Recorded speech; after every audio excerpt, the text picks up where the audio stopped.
اتنے اگر اس کے پاس پیسے آ جائیں 52.5 تولے چاندی جتنے کی آتی اتنے پیسے آ جائیں تو اس پر قربانی کرنا واجب ہو جائے. اور جس شخص کے پاس 2 گھر ہیں یا پلاٹ ہے کرائے پہ دے رکھے یا خالی پڑے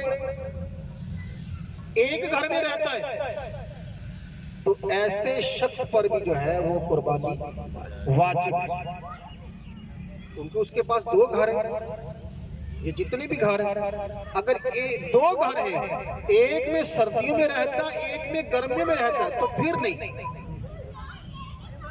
اگر جو ہے ایک میں رہتا ہے عام طور پر لوگ جو نا ایک ہی گھر کے اندر سردی گرمی گزارتے دوسرے گھر میں ایسا نہیں ہوتا ہمارے ہاں.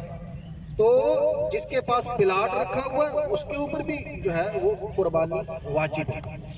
گھر کی عورتیں ہیں ان کے پاس عام طور پر سونا ہوتا ہے. اگر یہ مسئلہ غور سے سننا ہے 7.5 تولے سونا ہو تو قربانی کرنا واجب ہے. لیکن اگر 7.5 تولے سے کم ہے اور اس کے علاوہ اس عورت کے پاس اس سونے کے علاوہ اس عورت کے پاس اپنے ذاتی پیسے ایک تو نا گھر کا خرچہ جو خاوند دیتا وہ نہیں اپنے ذاتی پیسے جو اس کو جو ہے جو ماہانہ خاوند کی طرف سے اس کا جو خرچہ لگا ہو وہ لگا لے یا کوئی وہ کام کرتی ہے یا جس طرح بھی اس کے پاس کوئی ذاتی پیسہ ہے. اگر اس کے پاس ذاتی پیسے بھی ہیں اور سونا بھی کچھ موجود ہے تو ذاتی پیسے اور سونے کی مقدار ان دونوں کو دیکھا جائے گا کہ دونوں کی مالیت کتنی بنتی ہے. اگر دونوں کی مالیت 52.5 تولے چاندی جتنے کی آتی ہے اتنی اگر اس کی مالیت بنتی ہوئی یعنی کہ آج کے دور کے مطابق جو ہے وہ ریٹ کے مطابق تقریباً 80,000 اگر اس کے پاس اتنی مالیت ہے کانٹوں کے پیسے ڈال کر بھی اور بندوں کے پیسے ڈال کر بھی لاکٹ بنایا اس کے پیسے ڈال کر بھی انگوٹھی بنائی اس کے پیسے ڈال کر اور جو ہے اس کے پاس الگ سے کوئی اپنی ذاتی رقم رکھی ہے تو پھر جو ہے 52 تولے چاندی کا نصاب دیکھا جائے گا. اگر اس کے پاس کوئی ذاتی پیسہ نہیں ہے تو پھر 7.5 تولے سونے پر قربانی واجب ہے. یہ مسئلہ سمجھ میں آ گیا؟ یہ مسئلہ سمجھنے کا ہے. عام طور پر لوگ کہتے ہیں جی 7.5 تولے پر بھی قربانی واجب ہے. 7.5 تولے تو ہے ہی. یہ اس وقت ہے 7.5 تولے کا نصاب جب 7.5 تولے کے علاوہ جو ہے وہ اس کے پاس سونے کے علاوہ کوئی اور چیز نہ ہو تو پھر 7.5 تولے کا نصاب دیکھا جائے گا. اگر سونے کے ساتھ جو ہے اس کے پاس پیسے ہیں یا چاندی ہے تو پھر چاندی کا نصاب دیکھا جائے گا. ٹھیک ہے تو چاندی 52.5 تولے جتنے کی آتی ہے پھر اس کی رقم کا حساب دیکھا جائے گا. تو یہ جو ہے وہ عام طور پر ہماری گھر کی عورتوں پر قربانی واجب ہوتی لیکن بیچاریوں کو پتہ ہی نہیں ہوتا. پھر ایک کام اور ہوتا ہے کہ پورے گھر کی طرف سے ایک ہی بکرا پورے گھر کی طرف سے ایک ہی بکرا ذبح کر دیا. کیا جی قربانی کی ہے ایک ہی بکرا ذبح کر دیا تو یاد رکھیں ایک جو بکرا بکری یا جو بھی جانور ہے جو 7 سے کم والا ہے وہ ایک کی طرف سے ہوگا پورے گھر کی طرف سے نہیں ہو سکتا. حلال تو ہو جائے گا لیکن وہ قربانی نہیں. پھر قربانی کا جانور جو لے کے آتے ہیں اس کا دودھ نکال کر آپ پی نہیں سکتے. اگر اس کے تھنوں میں دودھ آ گیا تو ٹھنڈا پانی ڈال دیں تاکہ اوپر چڑھ جائے. اگر نہیں چڑھتا تو نکال کر اس کو فقیروں کے اندر تقسیم کرتا یعنی کسی غریب گھرانے کو فقیروں سے مراد کسی غریب گھرانے کو اس کو دے دیں. اسی طرح اگر آپ نے دمبا دمبی یا اس طرح کی کوئی جس کے اوپر اون ہوتی ہے وہ لے رکھا قربانی کے لیے اب وہ اگر قربانی کے لیے لے رکھا ہے تو اس کی اون کو اتار کر اپنے استعمال میں نہیں لا سکتے، اس کی اون کو اتار کر اپنے استعمال میں نہیں لا سکتے، بلکہ اس کی اون کو جو ہے وہ صدقہ کرنا ہوگا۔ ہاں اس کی کھال جو ہے وہ استعمال میں لا سکتے، اس کی اجازت ہے۔ اگر کھال کے ساتھ اون ہے تو بھی وہ استعمال میں آ سکتی، لیکن الگ سے اون اتار کر جو ہے اس کو اپنے استعمال میں نہیں لا سکتے۔ اگر اون اتار لی ہے تو اب اس کو تقسیم کرنا جو نا وہ صدقہ کرنا یہ لازم ہو جائے گا۔ اسی طرح اگر کسی پر قربانی واجب تھی، قربانی کا جانور اس نے لے کے رکھا تھا، لیکن تینوں دن گزر گئے، اس کو ٹائم ہی نہیں ملا یا کسائی نہیں ملا، ذبح بھی نہیں کرنا آتا، اس نے کیا نہیں، اب کیا کرے گا؟ اب اس کے بعد ذبح کرے گا؟ اب اس کو ذبح کرنے کی اجازت نہیں ہے، بلکہ اس جانور کو زندہ ہی صدقہ کرے گا، اس جانور کو زندہ ہی صدقہ کرے گا، اور وہ زندہ صدقہ کیا جائے گا، ذبح کر کے صدقہ نہیں کرے گا۔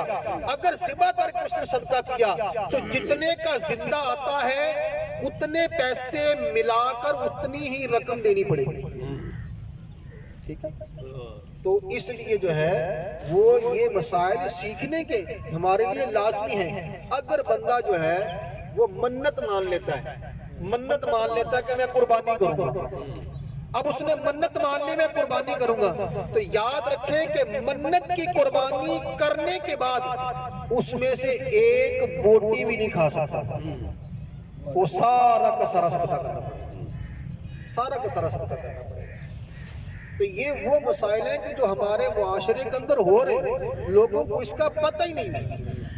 اب جانور کو گرانے کے بعد جو ہے جو جانور کے ساتھ ظلم اور زیادتیاں کی جاتی ہیں، کسائی کو کوئی منع کرنے والا نہیں، اس بے زبان نے کس کے ساتھ کس کے پاس جا کے شکایت کرنی ہے؟